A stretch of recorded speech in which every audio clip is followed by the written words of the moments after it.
Good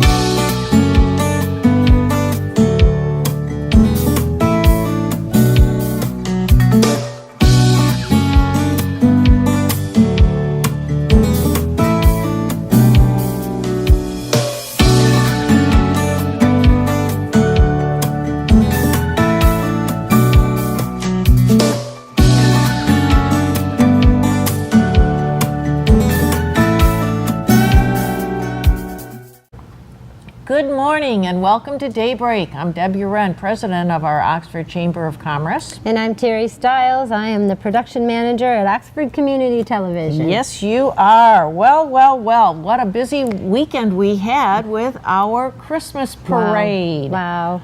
Oh my goodness. You know, as much rain as we had that day, it did not dampen the spirits of the people that showed up. And there was a lot of them. There were a lot of people. And thank you all who did show up, because the weather looked like it was going to be a downpour.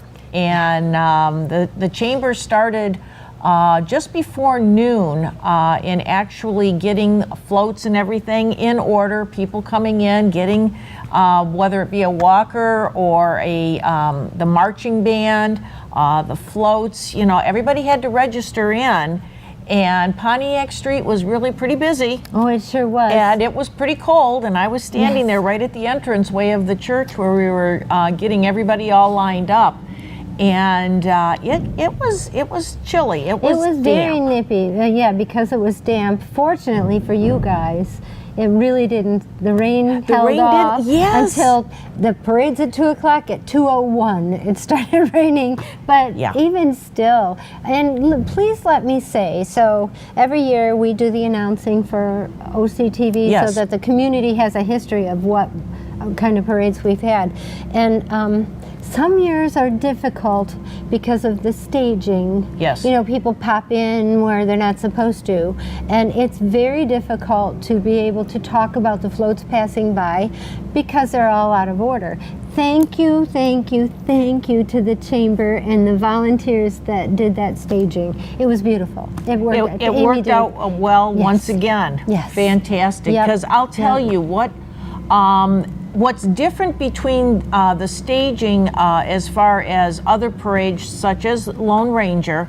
Lone Ranger, everybody has a spot and everybody is to be in that spot. Right. With the Christmas parade, it is whatever order you come in, and then it takes us, the cards that we have all made out, we have to make sure everybody is in order so that we have those cards that can then be run up to both OCTV and our announcer, which is another set of cards that have to be done. And thank you for doing that work. That was just, it turned out beautifully. And I've spoken with Jamie. Jamie Hughes did the announcing for the parade itself. And everything turned out well for both of us. Fantastic. Having to read that. So thank you for the work that you did. And I know that you had some people show up that you didn't even know were going to be there. Exactly. Which is nice that people want to do that. That they want to be involved. And that too is what makes it kind of nice that we don't have everything set, that this is your spot and you're not moving. Yes, right. We were able to fit great. people in, and if we didn't have a card already pre-made, which if we didn't know they were coming, we wouldn't, they had to, do their own, basically make up their own a little announcement, and then we fit that card in. Right, So it was nice, and I think we had maybe 3 or 4 that were unexpected. Yep. And with that being said, considering once again the weather, they still wanted to be there, and they wanted to be in that wonderful parade. And you know what else impresses me? I have to give a shout out to Lake Orion. Every year, you know, they have the parade the same day. Somehow that always works out. They have their evening parade the same day, and bless the hearts of the people that come up to our parade. Exactly. And they're decorated so beautifully because they've got all those lights and stuff on there. And then it's a whole day of parades for them. That is, because, they start staging for ours at noon, and then our parade finally makes it into town, onto Main Street by 2 o'clock.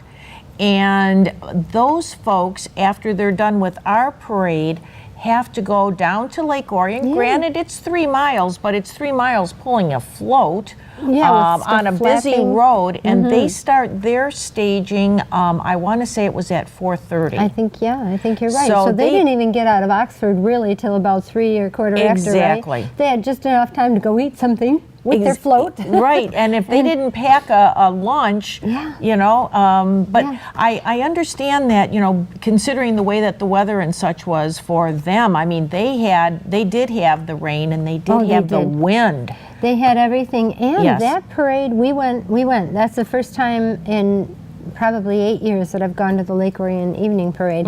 Usually it's too cold. Yeah. It was raining. But that parade went on till like 8:30 or 9 o'clock. It was ridiculous how long. We left actually before the parade was over because it just went and went and went. So those people had a huge long day. They did. And so thank you to all the Lake Orion businesses that came up to our parade. It just makes it so much nicer as far as neighborly exactly hugs. Well, and it just shows that, you know, those entries, they wanted to be in both. They truly wanted to be, and so that is true dedication. And when you consider all the lights that they had on those, oh my goodness, they looked like Rochester on a float. Exactly, that's right, downtown Rochester on a float. That's a good way to put that. That was really sweet. And can we talk just a little bit about the reindeer too? Oh, the reindeer. Oh my goodness! I love it this that they year, come down here. Yes, this year, you know, we always put in our want for 2 reindeers, and they've always offered and given us 2 reindeers, and those are sponsored by Genesis Credit Union. And this year, it turned out that the 2 that they brought down were very. Their antlers, their antlers were unbelievably large. Beautiful. And they always, I shouldn't say always, I know the last 3 years for sure, they have been actually in the parade. I know in the past, they didn't walk with us. They stayed right in town. At the park. So, but these last 3 years for sure, and it might be a little bit longer than that, but they actually come in just before Santa, and their handlers. Oh my gosh, these 2 gentlemen it's from Rooftop Reindeer Farms, which is north of us. Yes, I can't say exactly where because I don't remember. Right. But after they left our parade. Because I said to them at 3 o'clock, I says, guys, I know that it's been a rough day and yada yada. Well, they said, oh, well, it doesn't matter to us. We're going down to Greenfield Village with these 2 guys tonight. And I said, are you really? Wow. Yeah. And he says, you know, it doesn't bother the reindeer. You know, the elements does not bother them at all. And they're really calm. There's some years that I've seen reindeer that are like, hey, I don't want any part of this, and they've been and I want to say 2 years ago we had a full an adult. And then we had like a youngster, and that little youngster was probably the first parade that one had been in, and was very uncertain as to what was expected. So because prior to actually leaving for the parade, you know, they're on the school property, and so they're staying away from everyone. But you know, you could see that, oh boy, this guy's got to walk. Yeah, there's a lot going on, and they were kind of like uncertain as to what to do. But yeah, that's such a beautiful addition to the Christmas parade. And you know, thanks to the Oxford Leader, they put a great picture right on the front page. Sweet. Yeah. Very, very good. Pick up the Oxford Leader from last week, and you can probably get one if you go right directly to the Oxford Leader. But that's lots of pictures from the parade are in there, and thank you so much, CJ, for doing that. Yeah, but we're going to take a real quick break, and we're going to be back in just a couple minutes.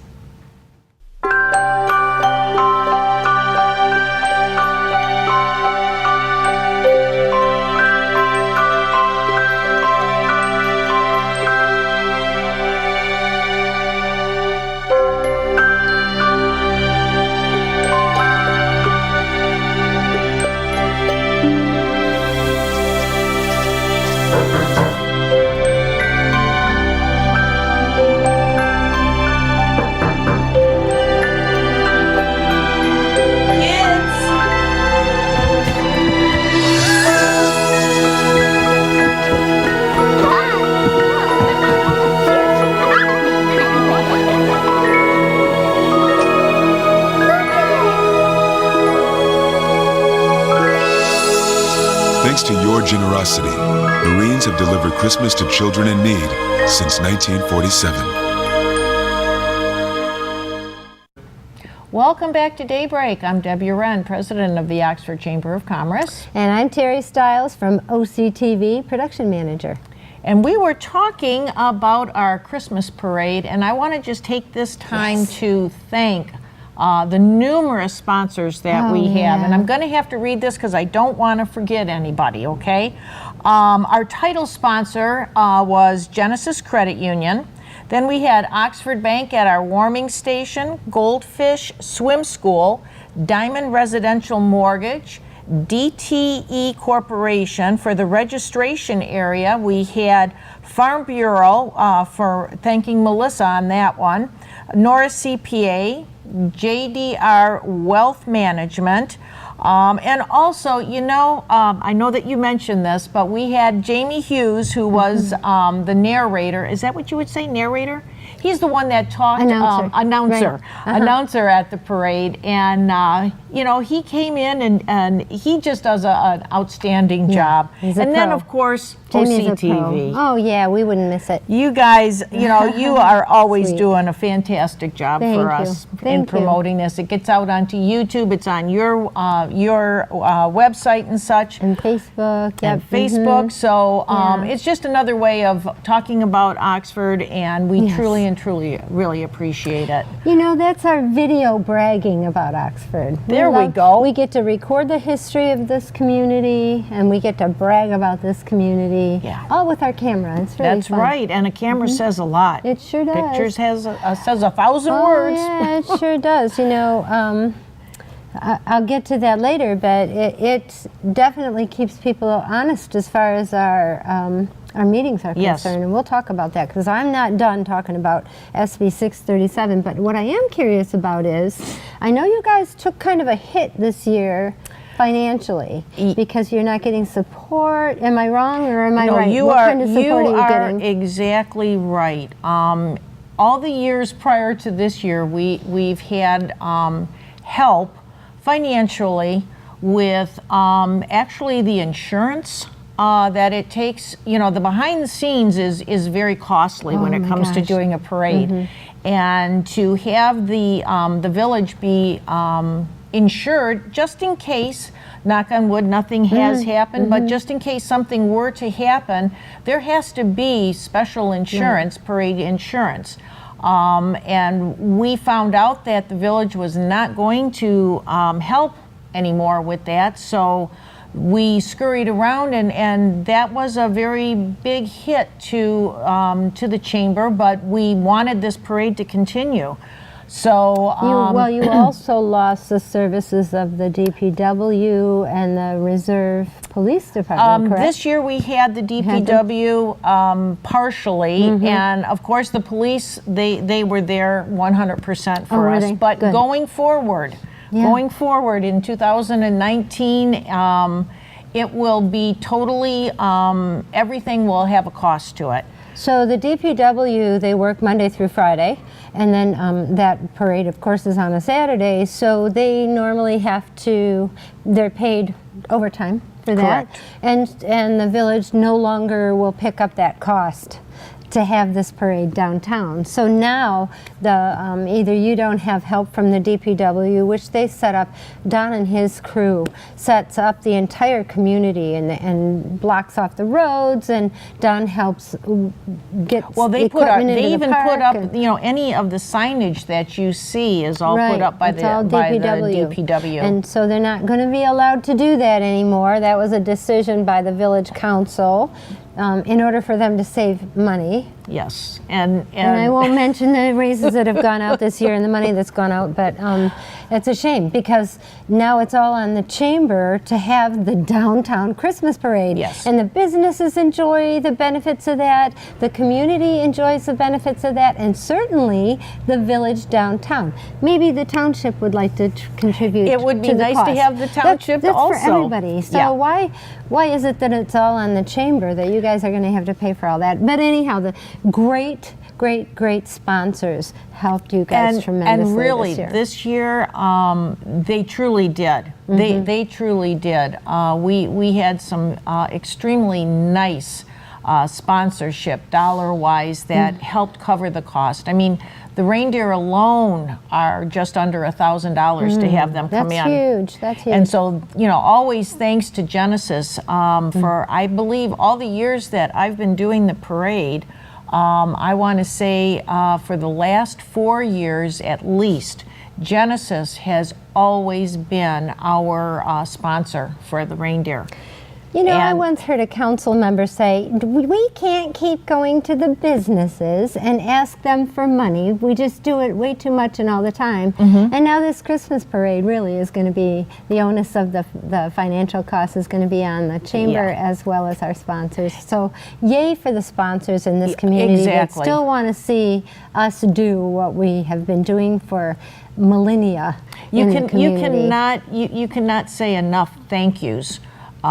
When businesses really are donating that money. And it's up to us to make sure that, they're getting their name out there as a sponsor. So that's why, I want to be able to say it. You will see it in our signage. You will see it on our newsletters that we always promote our sponsors. They're supporting the unity of this community. Exactly. They really are. And also watch that parade to the end, because that's where we listed as many sponsors as we possibly could. We want to give them credit for, golly, they're silent heroes in my mind, because that parade is so important to this community. It is.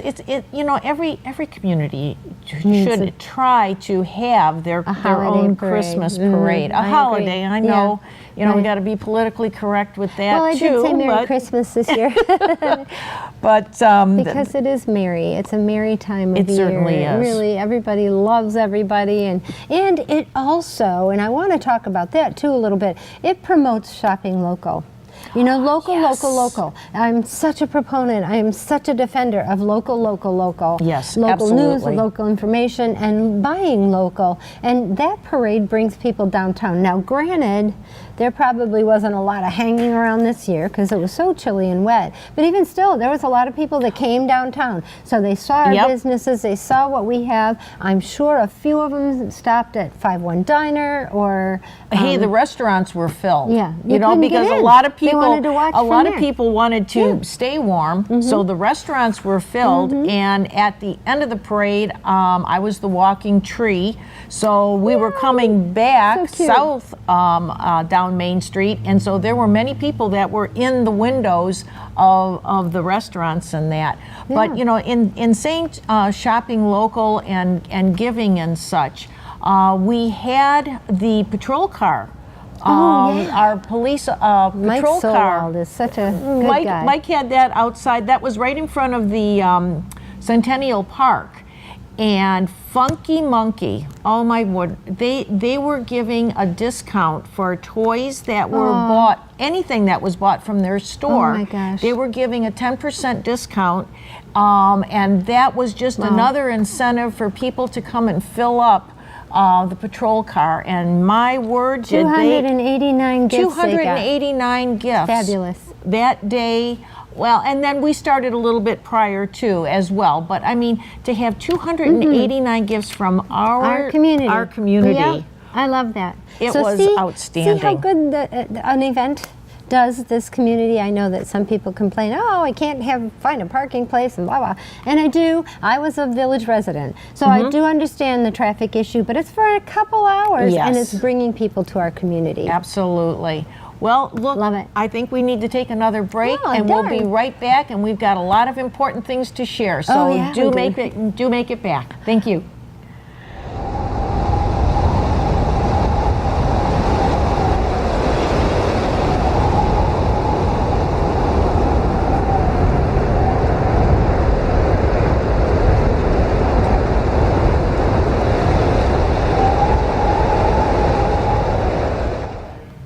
Welcome back to Daybreak. Deb Uran, President of the Oxford Chamber of Commerce. And I'm Terry Stiles, Oxford Community Television. Yes, indeed. I just wanted to share a few dates with you coming up in January 2019. First one will be our mixer, our monthly mixer. Last month we were not able, because of the weather, to have our mixer at Legacy 925 Social. And so they graciously have taken on our mixer date for January. So that'll be on Thursday, January 24th from 5 to 7 at Legacy 925 Social. And then our Coffee Connect for January is going to be the first Tuesday. I should say, actually, this time it's going to be the second Tuesday. Because the first Tuesday is like New Year's Eve Day or New Year's Day. New Year's Day. So this one's going to be on Tuesday, January 8th from 8 to 9 o'clock, and it's going to be at H&R Block, which is at 200 South Washington Street. So this will be a new experience for us. I haven't been in that office. I haven't either. Once again, that's January 8th from 8 to 9 for Coffee Connect. And then we're having our quarterly orientation for members, whether you're a new member or a member that's been with us for a number of years and just needs a little bit of a refresher. This is telling you what your membership can do for you and what other ideas that we have available for you as a member of the Oxford Chamber.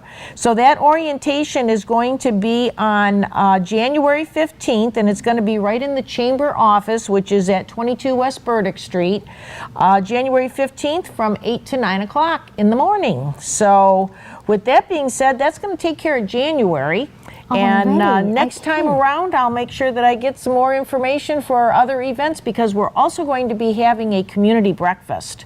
Nice. And that's going to take place the end of January. We don't have a time, a specific date yet, but we're looking to have that out at Independence Village. Nice. And so we'll have some officials out there talking about what's taking place in the community, and some community awards too. So that's still in the working stages right now, and I don't have any information to give you the whole full-blown story there, but it will be the end of January. And pay attention to the date on that. I love hearing there's going to be officials telling you what's going on in the community. We don't get enough of the one-on-one with officials because they're busy, and our opportunities are only at meetings. Exactly. Which, if you watch those meetings that we cover, there's very few people in the audience. Yes. And that needs to change. It does. It does. People need to be involved. I know you're busy. I know everybody works 9 to 5, or that's metaphorically, and then come home and rush and make dinner and help the kids with the homework. But those meetings, like the village, they have 2 meetings a month. Correct. What is it? It's the second and the fourth Tuesday of every month at 6:30. They start at 6:30. So even if you didn't make it home, on time, come on in late. We need you there. We really need you there. It's so important to be a voice in your community, and if you don't have time to volunteer to be on a village or a township board or a ZBA or planning commission, at least go there and give them your opinion. There's a space at the beginning of the agenda. Yes, there is. That's for public comment, non-agenda items, because they don't want to have an argument before they even get to the item. But that's the time that you can become part of your community. You're paying taxes. You voted people into those seats. Yep. Get in there and tell them what you want. Otherwise, they're going to do what they think is best for you, and that doesn't always work out for people. The parade issue is a really good example. The whole community loves those parades, with the exception of people that might disrupt their traffic pattern for about an hour and a half, but the parade brings people together. And the decision that was made on the village council not to be able to assist, and I know they said for financial reasons. In my opinion, there was other places they could take that from, or they spent money last year that if you had an opinion about where that money was spent, be there. be there and hold them accountable, or be there and give them your opinion on how you want your money spent. Right, it's without our community talking and sharing the information to the people who need to hear it. Yeah. That doesn't mean put it out on social media. Yeah. That does nothing. Who has time to read that? Right, right. And it's not getting to the people who actually make that final decision, which is the board that was voted in. So that's the people that truly need to hear it in person. Yep. You can have a representative from a group, whether it be from your subdivision or something, anything. Right. But just voice your opinions so that board knows that if we make this decision, we're going to have a number of people that are not going to be happy. If they don't know, they're going to do what they in their hearts feel is the right way to do it. Yeah, from what I understand. So the village, and I feel like we're picking on the village today, but really that was the topic of conversation. They came up with a new snow ordinance ticket system. And from what I understand, their last meeting, they had a group of people in there. But good. You know what? You should have been there, and I'm not saying you're being punished, but it would have helped that village make a better decision, or a decision that works for you, had you been there beforehand. Yes. So if there used to be a couple, 2 or 3 people, having been on that board, there used to be in our audience every single solitary meeting faithfully, and they spoke up. And I'll tell you what, as a council member, that made a huge difference in my decision-making process. It's kind of sometimes tough going, is that the kind of decision that this community should have? And I had a hard time making decisions not hearing from the residents. And those decisions are tough ones. Making budget cuts or rearranging where that money should have been spent or should be spent, that's a tough decision-making process. And if you have the community there, people from the community saying, no, that's not what's important to me as a resident, it helps them make it helps them make their decision easier. Sure. And so having said that, and you said something about not posting it on social media, which I agree with you, because it just kind of spins around and you get a lot of comments from people that aren't helpful. But I did post a letter on social media to the governor I've been talking about this, the Senate Bill 637. I did post on my personal Facebook page, which I'm not crazy about doing, but if you happen to see it, can you please just share? I want this letter to go to the governor.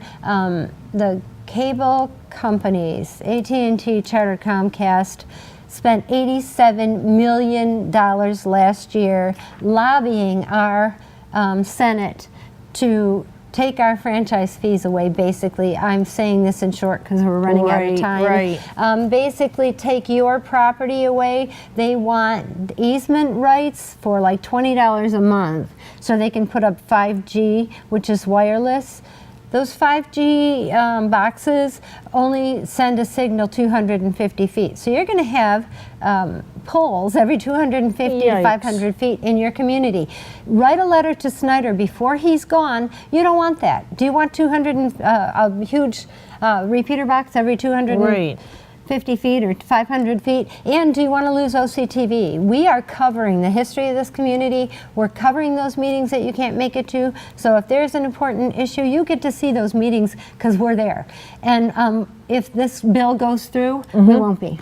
Oh, that would be devastating. It's pretty scary. It's going to take a couple years before we run out of those funds, but still, we need it. We need it, and it's a very simple thing to do. And your voice counts. Very, very simple. And quite honestly, I saw Terry's post on Facebook, and I found that in order for me to send this directly to the governor's office, that's exactly what you do.